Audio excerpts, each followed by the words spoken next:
So I want to start a kind of like book club thing here. I'm going to call it on the spot reads to start with, but I've just got myself into reading as I've got older, and I really want to dive a lot more into football books. So first real book I'm going to dive into is here, Inverting the Pyramid, the history of tactics in football, and it's a very popular book, and many of you may have read it when you see this video out there, and if you have, please let me know what it's like. Tactics has always been a side of the game that I've not necessarily been very interested in. I like the man management, the leadership style, being a manager more than like the coach, the sessions and the tactics side of it. So it's like a weakness as well as something I'm not interested in. I kind of want to bridge that gap for these videos on this YouTube channel for you guys as well. Already, I just quickly read the foreword, and there was already one bit that I really enjoyed that hit the nail on the head for me about tactics.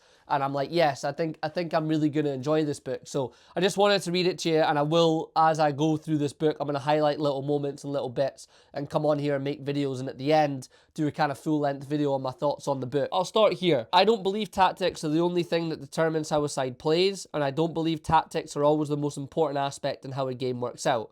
Rather, they are one aspect among many, a neglected one perhaps, but just one thread, alongside ability, fitness, motivation, power, and luck, in an immensely complex tapestry.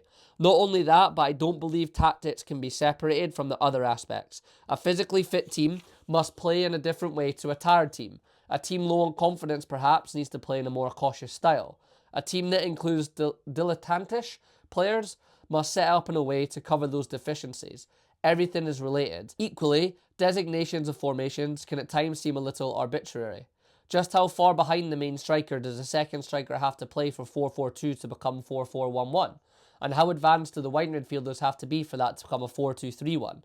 And if the support striker then pulls a little deeper and the wide men advance, is that still 4-2-3-1, or has it become a 4-2-1-3 or even 4-3-3?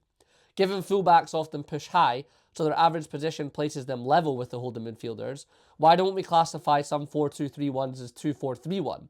The terms essentially are shorthand, often rooted in convention as much as actuality, a useful, if slightly crude way of giving a basic idea of a lineup. In tactics, there are a few absolutes. Their certainty is no best formation, something I've been asked about repeatedly in the past decade. While there must be a basic balance of attack and defence, everything depends on circumstance, on the players available, on their physical and mental state, on the conditions, on form, on what a side wants from a game, and, of course, on the opposition and their players' formation and physical and mental state. Not merely is everything related, everything is relative. And I was so glad, because I did not want this to be like a big boosting of tactics, and already that forward there, I'm like, that's exactly how I think about it. So I'm really going to enjoy it. Drop thoughts in the comments if you've read it, let me know. Gonna kind of go along the journey. Once I finish this one, get onto other books, we can kind of create like a little bit of a community going with that stuff, all right? If you enjoy it, like and subscribe to the channel if you want to be a part of it, and I'll catch you on the next one. Peace.